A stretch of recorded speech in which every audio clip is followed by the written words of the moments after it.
So for patients with high-risk myelofibrosis, the standard of care therapy is either single-agent Ruxolitinib or single-agent Fedratinib, along with allogeneic stem cell transplant in patients who are candidates for that. Many patients enjoy the benefit from first-line JAK therapy. However, some patients have suboptimum response, in which many approaches have been utilized with an add-on strategy with a second active agent in combination with ruxolitinib in patients who were defined to be suboptimum. These studies have showed remarkable benefit, particularly data with Parsaclisib, a PI3K delta inhibitor, and CPI-0610, a BIT inhibitor. Navitoclax also was studied in this setting. Phase 2 data are to be published and to be further matured out to further discuss. But the success of the combination in the suboptimal response has resulted in a momentum towards investigating these agents in first-line setting. And now all three of these agents are being investigated in a first-line setting in combination with ruxolitinib. These studies are trying to redefine what is the first-line therapy for patients with myelofibrosis.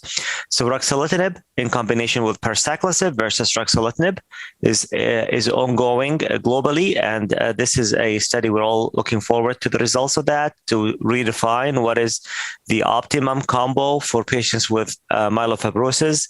Similar efforts are ongoing for CPI-0610 and Navitoclax. Now, beyond first-line therapy, Momelotinib, which we've discussed earlier today, is a unique JAK inhibitor with activin receptor activity inhibition that results in improvement in anemia, is also being investigated in a specific subtype of patients with myelofibrosis and anemia, as well as symptoms, with the aim of improving anemia and symptoms. Pacritinib is also a unique JAK1, JAK2 inhibitor with activity on IRAK1 receptor.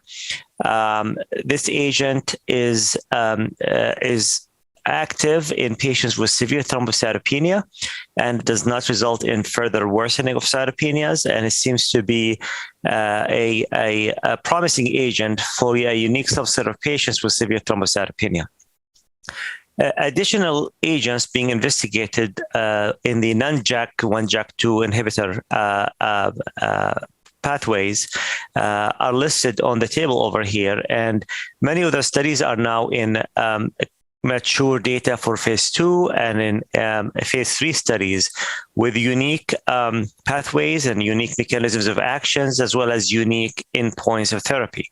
So we're going to hear hopefully this year about more mature data about LSD1 inhibitors and SL401.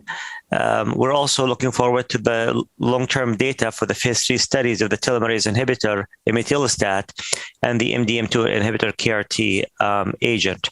So we look forward to hear more about this promising pipeline of active agents, and hopefully in the future we will be having multiple first-line options of combinations in each patient, as well as dedicated JAK inhibitors for different clinical presentations with anemia or thrombocytopenia or symptoms or splenomegaly, in which we can tailor the best therapy to the best clinical presentation as well as disease characteristic of each patient.